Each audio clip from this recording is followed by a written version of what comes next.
Wherever if you wanna go, I'm down. 'Cause I will make the biggest thing.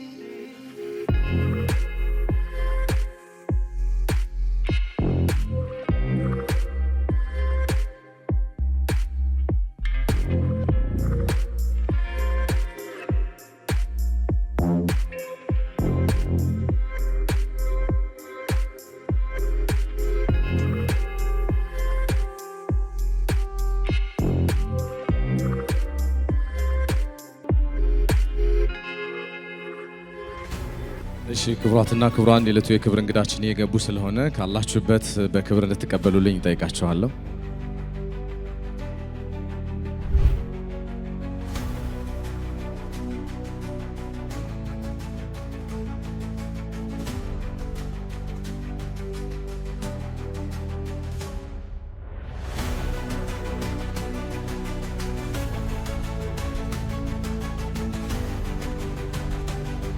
አብሮነት ልክ እንደ ስሙ ግዘፍ የነሳ በሀገር ወዳድ ኢትዮጵያውያን የተቋቋመ የኢትዮጵያ የፋይናንስ መሰረት ሊሆን መንገድ የጀመረ ግዘፍ የነሳ ሀገር በቀል ድርጅት ነው።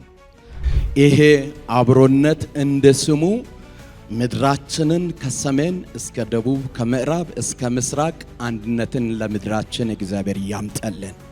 በዚህ ጉዞ ላይ የሚገኘው አብሮነት በዛሬው ዕለት አካል ጉዳተኝነት ሳይበግረው ሀገሩን በጋዜጠኝነት ለ26 ዓመታት ያገለገለና መቻልን ከምክንያት በላይ መሆንን በተግባር ያሳየንን ጋዜጠኛ ተስፋዬ ገብረ ማርያምን ልዩ ስጦታ ሲያበረክት ምን እንደምል አላውቅም። ማኔጅመንቱ የለፋበት ድካም ውጣ ውረዱ ቀላል ነገር አይደለም። ስለዚህ አብሮነት ግን የተስፋዬ ጉዳይ የኔ ጉዳይ ነው። በመጨረሻም ብዙ ውጣ ውረዶችን በአብሮነት አልፈን እዚህ ስለደረስን የአብሮነት ቤተሰቦች እንኳን ደስ አላችሁ እያልን እነሆ ለብዙ ዘመናት የለፋህበት የጋዜጠኝነት ሕይወት ፍሬ አፍርቶ ሕይወትህ ከዚህ በኋላ ከፍ ወዳለ ምዕራፍ ይሸጋገር ዘንድ የመኪና ቁልፍ ተበርክቶልሃል ተብሏል። ከፍ ያለ ክብር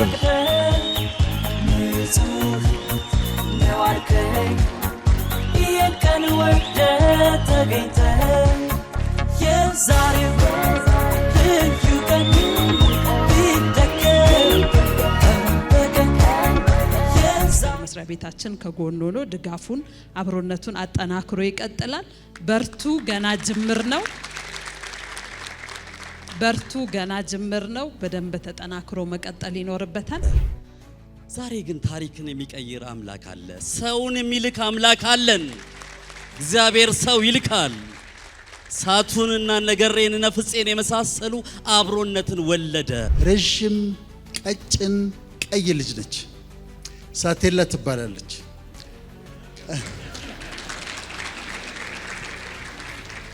የዛሬ 7 ዓመት ነው የመጣችውና እያወራች ታለቅሳለች፣ እያለቀሰች ትስቃለች፣ እየሳቀች ደግሞ ታለቅሳለች።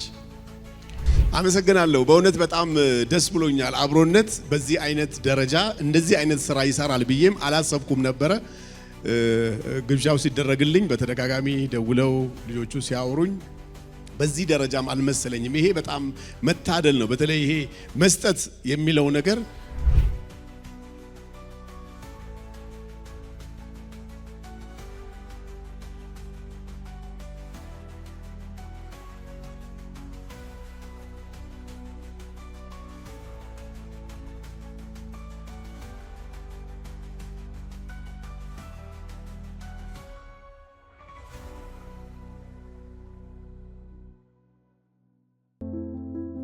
ሜሮን ጋሻው እባላለሁ። ተወልጄ ያደግኩት እዚሁ አዲስ አበባ ውስጥ ነው። የኳስ ሜዳ ልጅ ነኝ። ለቤተሰቦቼ የመጀመሪያ ልጅ ነኝ። የመጀመሪያ ደረጃ ትምህርት ቤት የተማርኩት ቀስተ ደመና የመጀመሪያ ደረጃ ትምህርት ቤት ነው። ሁለተኛ ደረጃ ትምህርት ቤት የተማርኩት ደግሞ የካቲት 23 ወይም ደግሞ በድሮ ስሙ ወሰን ሰገድ ይባላል። እዛ ነው የተማርኩት። ውጤት ስላልመጣልኝ ቴክኒክና ሙያ ገባሁ። ከዛ ውጤቴን አሻሻልኩ። ቢዝነስ አድሚኒስትሬሽን ማስተርሴን ቀጠልኩኝ ማለት ነው። የተለያዩ ድርጅቶች ላይ ሰርቻለሁ። አስመጪና ላኪ ትራንስፖርት ላይ ወደ አብሮነት እንዴት መጣሽ ለሚለው ጥያቄ ደግሞ የመጣሁት በሂሳብ ሰራተኝነት ሪኮመንድ ተደርጌ የድርጅቱ ሰራተኛ ሆንኩኝ ማለት ነው። ግን ደግሞ እቁቡ አልገባኝም ነበር። በዛም ምክንያት ከተረዳው በኋላ ደግሞ ጆይን አደረኩኝ በሁለት እጣ ማለት ነው። አብሮነት በትንሽ ነገር የምታድግበት ቤት ነው። ስለዚህ ሁሉም ሰው ያድግበታል፣ ራዕዩ ይሆናል ብዬ የሚያመንኩባቸውን ሰዎች ጋብዣለሁ። እነሱም አላሳፈሩኝ። በጣም ደስ ብሎኛል። አብሮነት የመጀመሪያ ፕሮሞሽኑ ነው ይሄኛው ማለት ነው። ስለዚህ ሁልጊዜ የመጀመሪያ ነገር ሁልጊዜ ይታወሳል። ሲቀጥል ደግሞ ለአብሮነት ያለኝ ልዩ ፍቅር በጣም ብዙ ድርጅቶች ላይ ሰርቻለሁ ነገርኩ። ግን ደግሞ ይሄ ፍላጎቴን ሁሉ አውጥቼ እንድጠቀም ያደረገኝ ድርጅት ስለሆነ የመጀመሪያ ተሸላሚ መሆኔን ስለምፈልገው ነው አንደኛው ፖይንት። ሁለተኛው ደግሞ ያላዳረስኳቸው ሰዎች ነበሩ፣ ግን ደግሞ እንዲጠቀሙበት ስለምፈልግ በዛም ምክንያት ይህንን ሀሳብ ተጠቅሜበታለሁ ማለት ነው። አሪፍ ፉክክር የታየበት ግን ደግሞ በዛውም ልክ ያለንን አቅም አልተጠቀምንበትም፣ እውነቱን ስንናገር ማለት ነው። ለምን ከተባለ አንደኛ እኔ ቢሮ ውስጥ እሰራለሁ። ከቢሮ ስራዬ ውጪ ነው ሁለተኛ ስራዬ የነበረው እና እንደምፈልገው እንደውም ታርጌቴን መትቻለሁ ብዬ አላስብም። የኛ አመራሮች ይለያሉ። የመጀመሪያው ላመሰግናቸው የምወደው ምንድነው ስታፍ ሆኜ እዚህ ላይ ፕሮሞሽኑ ላይ እንድሳተፍ ማድረጋቸው በራሱ አንድ ራሱን የቻለ ድጋፍ። እግዚአብሔር ይመስገን በጣም ደስ ብሎኛል።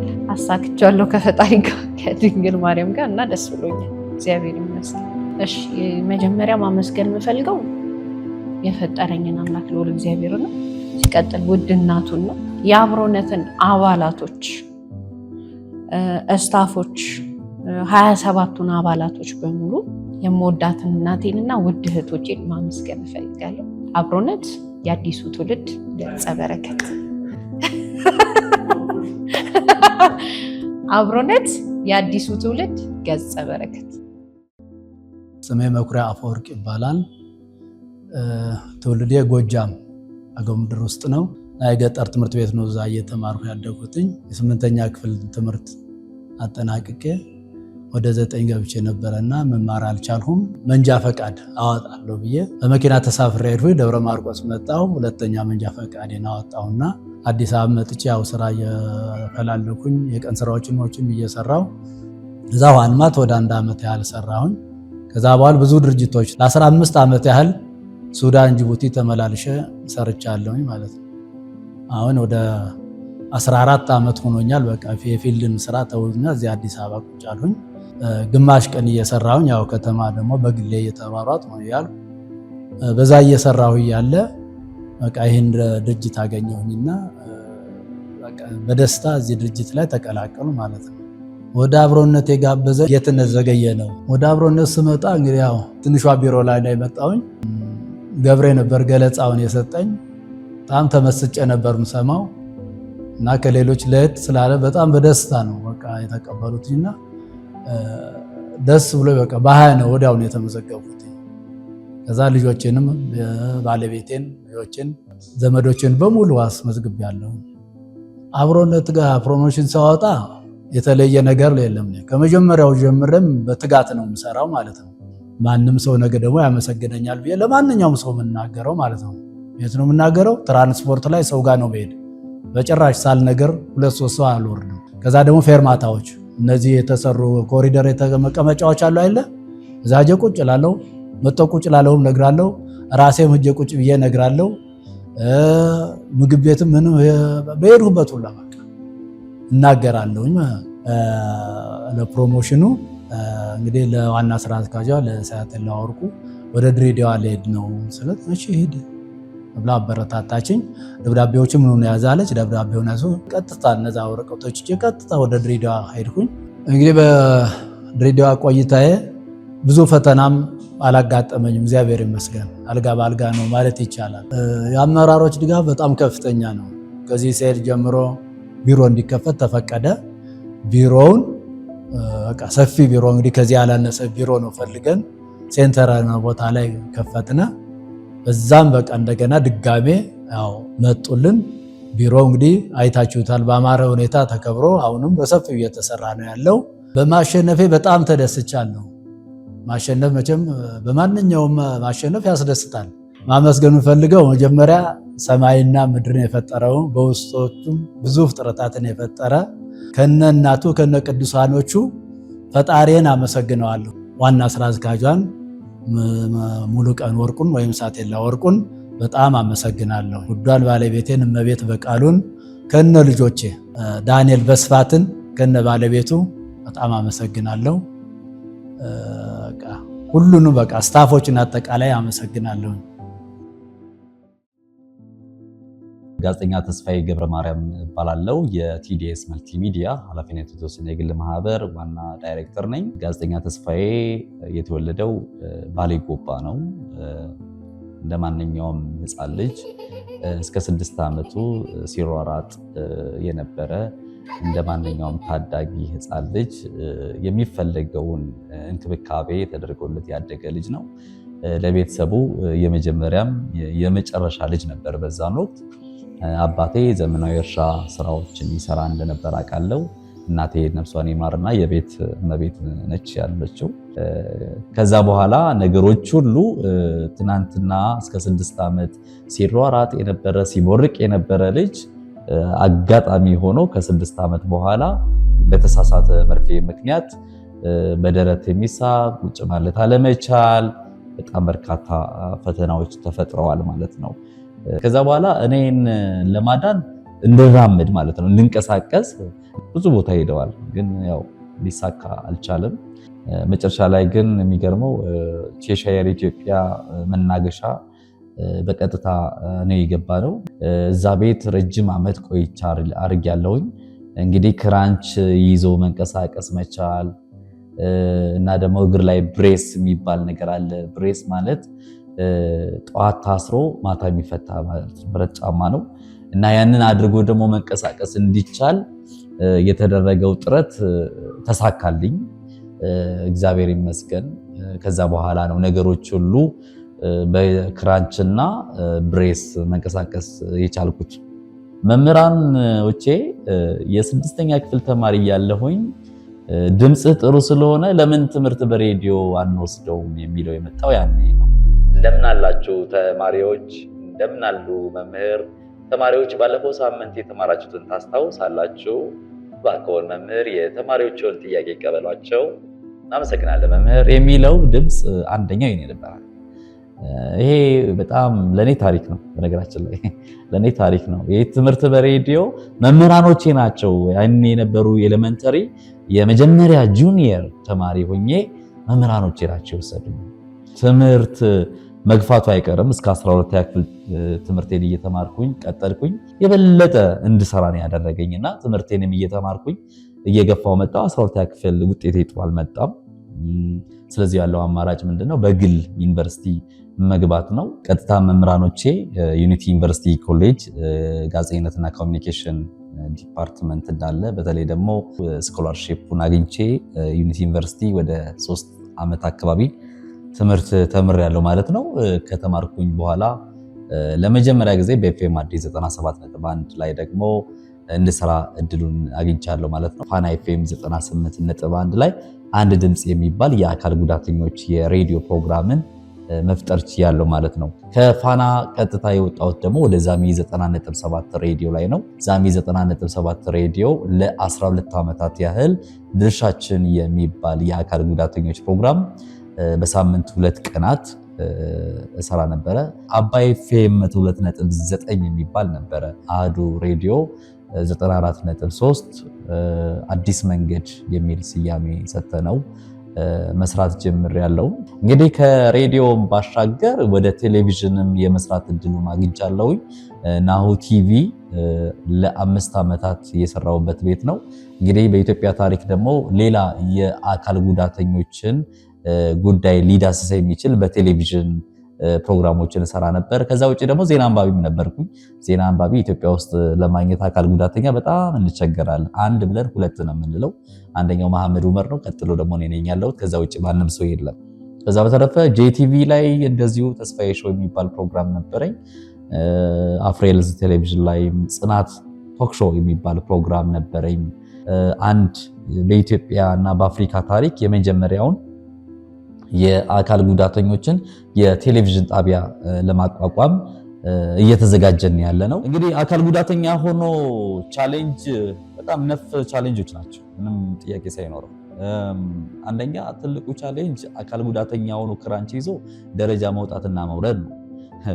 የማይመቹ ደረጃዎች አሉ። ሌላ ደግሞ ትልቁ ቻሌንጅ ደግሞ ስፖንሰር ለመፈለግ የሚደረገው ሩጫ ነው። በተለይ ራይድ በቀን አመናችሁም አላመናችሁም 2500 ብር አወጣ። ከአብሮነት ጋር በተገናኘ መልኩ የተገናኘ ነው። ቤዝ ኢትዮጵያ ሆቴል ላይ ነው። የክብር እንግዳ አድርገውኝ ፍፄ ነበር አጋጣሚ የደወለልኝ። የህይወት ተመክሮህን እንድታካፍል እንፈልጋለን፣ አብሮነት ዓላማው እንደዚህ ነው ሲለኝ በጣም ነው ደስ ያለኝ የእውነት ለመናገር። ከዛ በኋላ ግን ከአብሮነት ጋር በጣም የጠበቀ ግንኙነት አደረግን። በየዕለቱ የማድረጋቸውን እንቅስቃሴዎችም ይከታተሉ ነበረ። አብሮነት ላይ የአንድነት፣ የመተሳሰቡ፣ የመደጋገፍ አቋም ነበረ የያዙት። በቃ ወደ ተግባር ነው የገቡት። ምንም ወደኋላ ወደፊት አላሉ። ያው ቀኑ ደረሰና ዛሬ ላይ ሆነ አድርገውታል። ምን እንደምል አላውቅም። ማኔጅመንቱ የለፋበት ድካም ውጣ ውረዱ ቀላል ነገር አይደለም። ስለዚህ አብሮነት ግን የተስፋዬ ጉዳይ የኔ ጉዳይ ነው አይደለ? የኢትዮጵያ ጉዳይ ነው። ተስፋዬ ለራሱ አይደለም እየሰራ ያለው የነበረው የአካል ጉዳተኞችን ጉዳይ እየጮኸ ነው ያለው፣ መብት እየተሟገተ ነው ያለው። ስለዚህ ለሰራበትና ለደከመበት ደግሞ የግዴታ እኛ እንደ አብሮነት ማድረግ አለብን ብለው ነው የተነሱት። በጣም በሚገርም ሁኔታ ከዛ በኋላ በተደጋጋሚ ስብሰባዎች ላይ ተገኘን። ያው ዛሬ ያው መጋቢት 13 ላይ ተወለደ ማለት ነው። ምን ማለት እንደምችል አላቅም። የአብሮነት ማኔጅመንት ሰራተኞች ሁላችሁንም ከልብ አድርጌ አመሰግናለሁ። በዚህ አጋጣሚ ከምሬ ነው የምናገረው። ማንም ሰው ያላሰበውን ማንም ሰው ያላደረገውን ነገር ነው ያደረጋችሁት።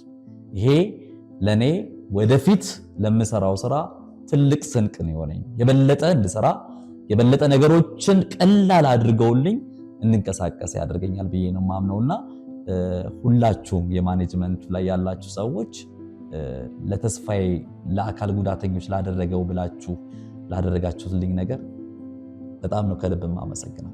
ሁላችንም ከአብሮነት ጋር ወደፊት በመጓዝ ያሰብንበትን ዓላማ ከግብ እንድናደርስ ጥሪ ነው ማስተላለፍላችሁ። በመጀመሪያ እግዚአብሔርን ማመስገን እፈልጋለሁ። እግዚአብሔር ሞገስ ስለሆነኝ፣ እግዚአብሔር ግንባሬን ስለቀባኝ ነው እኔ እዚህ ደረጃ የደረስኩት። ከማንም በላይ ቤተሰቦቼን ማመስገን እፈልጋለሁ። እነሱ ለኔ ትልቅ ባለውለታዬ ናቸው። እዚህ ደረጃም ለመድረስ የነሱም እጅ ትልቅ ስለሆነ ማመስገን ያለብኝ ይመስለኛል።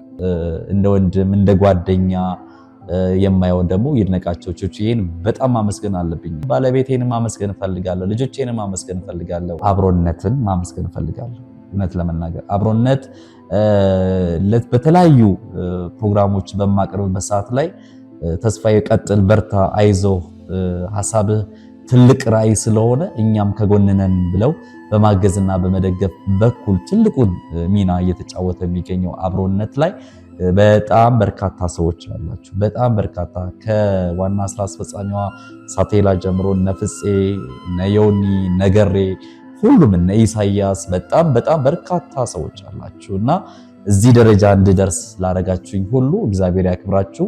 በጣም ነው የማመሰግነው። አልጨረስኩትም፣ ገና ነው። ገና በጣም ብዙ ምንሰራቸው ስራዎች ይኖራሉ ብዬ ነው የማስበው።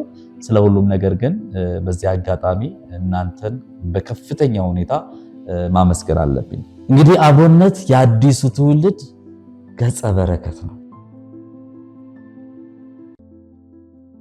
ስሜ ነፃነት ሽፈራው እባላለሁ። የተወለድኩት በመታራ ስኳር ፋብሪካ ነው። በኤሊመንተሪ እስከ ኤሊመንተሪ ድረስ እዛ ተማርኩና ሌላውን በአዳማ ከተማ ነው ትምህርቴን የጨረስኩትኝ። በጤና ነበር የጨረስኩት። ላብራቶሪ ቴክኒሻን ነኝ። ሁለተኛ ዲግሪን ደግሞ በፋርማሲ ጨርሻለሁ። ከዛ በኋላ ተቀጥሬ ሰርቻለሁ። በሙያዬ የተለያዩ ቢዝነሶች ላይ ሰርቻለሁ። አሁን ላይ ደግሞ ከአብሮነት ጋር እየሰራሁ እገኛለሁ። ባለትዳርና የአንድ ሴት ልጅ እናት ነኝ። የአንድ ቆንጆ የሴት ልጅ እናት ነኝ። ወደ አብሮነት የጋበዘኝ በጣም ወደው ጌትነት ዘገየ የሚባል አንድ ድንቅ ልጅ አለ። እሱ ነው ይሄንን እድል የሰጠኝ። በጣም አድርጌ አመሰግናለሁ። የመጀመሪያ ቀን ስመጣ አጋጣሚ ሆኖ ለኔ መረጃ የሰጠችኝ የዚህ ሀሳብ ባለቤት የሆነችው ወይዘሮ ሳቴላ ወርቁ መረጃ የሰጠችኝ እሷ ነበረች። በጣም ነበር የተደነኩትኝ። ማንንም ሳላማክር ወዲያው ነበረ ጆይን አድርጌ ወደ ቤት ሄድኩት ማለት ነውና አብሮነት ፕሮሞሽኑን ሲያወጣ የመጀመሪያው ወራት ጥሩ እንቅስቃሴ ያደረኩኝ፣ ሁለተኛ ወራት ላይ ደግሞ ቀዝቀዝ አልኩ ማለት ነው። ከዛም በቃ አላሳካውም ብዬ ቀዝቀዝ ብዬ ባለሁበት ሰዓት ላይ ድርጅቱ ለፕሮሞሽን እየሰሩ ያሉትን 10 ሰዎችን ስማቸው ሲወጣ ማለት ነው 10 ውስጥ አልነበርኩም እና እንዴት 10 ውስጥ አልገባሁኝም ብዬ 14ተኛ ላይ ነው ያለሁትኝ። መስራት እችላለሁ፣ አቅም አለኝ የሚለውን አቅሜን አውቀዋለሁ። ተነሳው ማለት ነው። ከዛ በኋላ በጣም ያለኝን ኢፈርት አውጥቼ ድርጅቱ ትልቅ የሆነ ማበረታቻዎች እያደረገልን ስለነበረ ሰራው። ፕሮሞሽኑን በሁለተኛነት ጨረስኩ ማለት ነው። ሂደቱ በጣም ቆንጆ ነበረ። ድርጅታችንን በደንብ እንድናስተዋውቅ ከዚህ ከአዲስ አበባ ወጣ ብለን የተለያዩ ሀገሮች ላይ አብሮነት እንድናስተዋውቅ ትልቅ እድል ነው የሆነኝ። አዳማ ላይ አብሮነት እንዲተዋወቅ የተቻለኝን አቅም አውጥቻለሁ ማለት ነው። በማሸነፌ በጣም ነው ደስ ያለኝ። ለምን ይህን ፕሮሞሽን አሳካለሁ ብዬ አልነበረም የጀመርኩት። ከ14ተኛ ተነስቼ ያለኝን ኢፈርት ተጠቅሜ ሰርቼ የእውነት የአብሮነት ሜምበሮችን፣ መስራቾችን፣ ስታፎችን በጣም አድርጌ ትልቅ ድጋፍ ሲያደርጉልኝ ነበር እና በጣም ደስተኛ ነኝ በማሳካቴ። በመጨረሻ ላመሰግን የምፈልገው በመጀመሪያ እግዚአብሔርን ነው። በመቀጠል ደግሞ የዚህ ድርጅት የሀሳብ ባለቤት የሆነችውን ወይዘሮ ሳቴላ ወርቁን 27ቶቹ መስራቾቹ በጣም አድርጌ ላመሰግን እወዳለሁ። በመቀጠል ደግሞ ትችያለሽ፣ በርቺ፣ ጎበዝ ነሽ እያለ ሲያበረታታኝ የነበረው ባለቤቴ ሰለሞንን ውድ ባሌን አመሰግናለሁ። የአብሮነት ሜምበሮች በጠቅላላ አመሰግናለሁ። አብሮነት የአዲሱ ትውልድ ገጸ በረከት። ስሜ ጃክ ኃይሌ ይባላል።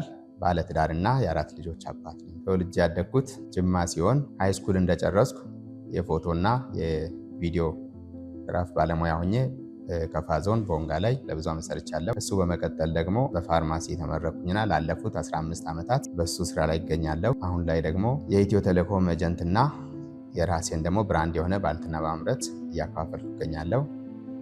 በእነዛ ስራዎች ሁሉ ብዙዎቹ ትራዲሽናል ቢዝነስ ከመሆናቸው የተነሳ ብዙ ውጣ ውረድ የነበራቸው ለብዙ ዓመት የተጓዝኩባቸዋል ሆነዋል። አብሮነት እንዲመርጥ ያደረገኝም ለብዙ ዓመት ከኖርኩባቸው ዘርፎች ይልቅ በአንድ ዓመት ጊዜ ውስጥ አብሮነት ውስጥ ያሳኳቸው ውጤቶች አሉ። ወደ አብሮነት የጋበዘኝ ገና በልጅነት የማውቀው በእድሜ በጣም ታናሽ የሆነ ሙሉ ቀን አትሞ የሚባል ልጅ ነው። የሚሰጡ ገለጻዎች፣ የቁጥሮቹ አገላለጽ አቶ ገብረ ሚካኤል ገብረ ማርያም ነበር ገለጻ የሚሰጡት የነበረውና ትንሽ ግር ይል ነበር። ያኔ የነበረኝ ስሜት በእውነት ማለት ደጋግሜ ቁጥሩን እስኪዋሃደኝ ድረስ ይገርመኝ ነበር። ግን ወዲያው ነው ገለጻውን እንደሰማው ተመዝግቤ ስራ የጀመርኩት። ፕሮሞሽኑን ሲወጣ ለመጀመር እንደወስን ያደረገኝ ነገር ቢኖር አብሮነት ደስ የሚለው ዊን ዊን ነው። ሰዎችን እያገለገልክ የምትጠቀምበት ነውና መረጃ ብቻ ይዤ አልሄድኩም። መረጃውን ስሰጥ ለራሴም የምጠቀምበት መንገድ አለ። ወደ ትውልድ ሀገሬ ወደ ጅማ ነው እንዲያውም ነምበር 1 ብዬ ተነስቼ ሄድኩት። ተግዳሮቶች ብዬ ከምላቸው አንደኛው የጤና እክል ነበር። በጣም ክፉኛ የታመምኩበት ጊዜ ነበር። ለእኔ ግን እንደ ሪዋርድ ነው የቆጠርኩት። ቀጥሎ የሁሉም ጥያቄ ደግሞ አዲስ አበባ ሄድ ኦፊስ አለን የሚለው ብቻ በቂ አልነበረም እና የቢሮ ጥያቄ ነበር። የድርጅቱ አመራሮች ድጋፍ ከዋና ሲኢኦ አንስቶ ወርዶ እስከ ማገልገል ወደዛ ወደ ክልሎች የሄዱ ብቻ ሳይሆኑ እዚህም ያሉት ጊዜው እንዲራዘም አቺቭ እንድናደርግ ድርጅቱ በጣም ዋጋ ከፍሏል። በማሸነፌ የተሰማኝን ደስታ እንዴት እንደምገልጽ አላውቅም። ምክንያቱም ድህነትን ያሸነፍኩት እንግዲህ ከአብሮነት ጋር በፕሮሞሽን ሂደት የማረሳቸው ብዙ አጋጣሚዎች አሉ። በጅማ አደባባይ ላይ መንገዶች ላይ ሲንቀሳቀስ ስሜ ሆኖ ነበርና አብሮነት እንዴት ነህ ይሉኛል ብዙ ሰዎች ማለት ነውና ያለኔ መቼም የማረሳው ነው። በዚህ ሂደት ውስጥ ማመስገን የምፈልገው በመጀመሪያ የሰማይና የምድር ፈጣሪ የሆነውን እግዚአብሔርን፣ ሲቀጥል ወይዘሮ ሙሉቀን ወርቁ የድርጅቱ ዋና ስራ አስኪያጅ፣ እንዲሁም ራዕዩን ተቀብለው እያራመዱ ያሉ ብዙ ወጣት ሴቶችና ወንዶች የድርጅቱ መስራች የሆኑትን የኔንም ስራ ጭምር ተሸክማ ላቆየችው ባለቤቴ ወይዘሮ ላቀች ክፍሌ ከፍ ያለ ምስጋና ይገባታል። ሲቀጥል ደግሞ ጅማ ሲሄድ አምነውኝ ለተቀበሉ የከተማ ነዋሪዎች፣ አመራሮች፣ የዩኒቨርሲቲው ማህበረሰብ፣ የከፋ ቴሌቪዥን አመራሮችና ባለሙያዎች እንዲሁም ደግሞ የጅማ ዩኒቨርሲቲ ለእነዚህ ሁሉ ከፍ ያለ ምስጋና አለኝ። ከአብሮነት ጋር አብረን እንስራላለሁ። አመሰግናለሁ። አብሮነት የአዲሱ ትውልድ ገጸ በረከት። መላከ ብርሃን መምህር አባ ኒቆዲሞስ እባላለሁ። ተወልጄ ያደግኩት ሰሜን ጎንደር ነው። ያው በሰሜን ጎንደር ያው እናቶቻችን አባቶቻችን ያው ለትምህርት እድሜ ስደርስ ነው ወደ ቤተክርስቲያን ትምህርት ቤት እንድገባ የፈቀዱልኝ ማለት ነው። ማንም ተማሪ እንደሚማረው አካባቢ ላይ እየተማርኩ መጣሁ ማለት ነው። የአብነት ትምህርት ቤቶችን ዜማ፣ ጸምድጓ፣ ቅኔ ቤት ምናምን እዛ ቅዳሴ ቤትም እንደዚሁ አጠናቀቅኩ ማለት ነው። እንግዲህ ከዛ በኋላ ነው እያለ ወደ ሐዋሳም ነበርኩና ከሐዋሳ ነው እንግዲህ ወደዚህ አዲስ አበባ የመጣሁት ቴዎሎጂ ለመማር ማለት ነው። ቴዎሎጂ እየተማርኩ እያለሁ ነው እንግዲህ ስለ እንደዚህ አይነት ነገሮችን ብዙም ፍላጎን ተርሷለኝ ማለት ይሄ ጥገኝነት ምናምን አይነት ነገሮችን ብዙም መውጣት የራስ የሆነ ነገር ቤተክርስቲያን ብችል በነፃነት ማገልገል የሚለው ለወደፊትም ህልሜ ነው። አንድ ቦታ ላይ አሁንም የቤተክርስቲያን ልጅ ነው። አንድ ቦታ ቴዎሎጂ እየተማርኩ ጋበዘኝ ማለት ነው። ጋበዘኝ። በዛ ውስጥ ብዙ ሰዎችን ተዋወቅኩ ማለት ነው። ተዋወቅኩኝ ማለት ነው። ለምሳሌ ወደ አብሮነት የጋበዘን ሰው የታወቅኩት ነው ጆሲ ይባላል። ወደ አብሮነት ይዞ የመጣ ማለት ነው። ቁጭ ብዬ ገለጻ መውሰድ እየወሰድን እያለ የተወሰኑ ሰዎች አሉ። ይሄ ክስተት ነው ያልኩት ወዲያው ነው። በዚህ አጋጣሚ ፕሮሞሽኑ ድርጅቱን ማመስገን እፈልጋለሁ። ስታፉን ማለት ነው። ክብር ስራ አስኪያጃችንን፣ ምክትል ስራ አስኪያጃችንን፣ አጠቃላይ የዲፓርትመንት ኃላፊዎችንም በሙሉ አመሰግናለሁ። ለምን ፕሮሞሽን አንድ ጊዜ ሁለት ጊዜ የተራዘመበት መንገዶች ነበሩ። በመሀል ወደ ሐዋሳ ለመሄድ እና አርባ ምንጭ አካባቢ አቶ ፍጹም ፍቅሩ ጋር ተነጋገር። እዛም የሚኖሩ ሰዎችም አሉ በእኔ ስር የተመዘገቡትና በዛ መካከል ወደ ሐዋሳ መርና እና ከዛ በኋላ ወደ አርባ ምንጭ ነበር የሄድነው። አርባ ምንጭ አካባቢ የሄድንበትን ሁኔታዎችም የብሔር ብሔረሰብ በዓላት የሚከበርበት ወቅት ነበረ። በዓሉን ካከበርን በኋላ እውነት ለመናገር አንድ ኢቨንት እና ሁለት ኢቨንቶች አዘጋጅተን ነበረ። በዛ ወቅት በጣም የሚገርም ህዝብ ነበረ እዛ አዳራሽ ውስጥ የመጣው። በዛ አዳራሽ ውስጥ ያው የጸጥታ አካላት ደግሞ በዛ ወቅት ደግሞ በዓላት እንዳሳለፍነ እንግዶች ሳይወጡ እኛም ኢቨንት ማዘጋጀት አልነበረብንና ቻሌንጆች ተፈጠሩ።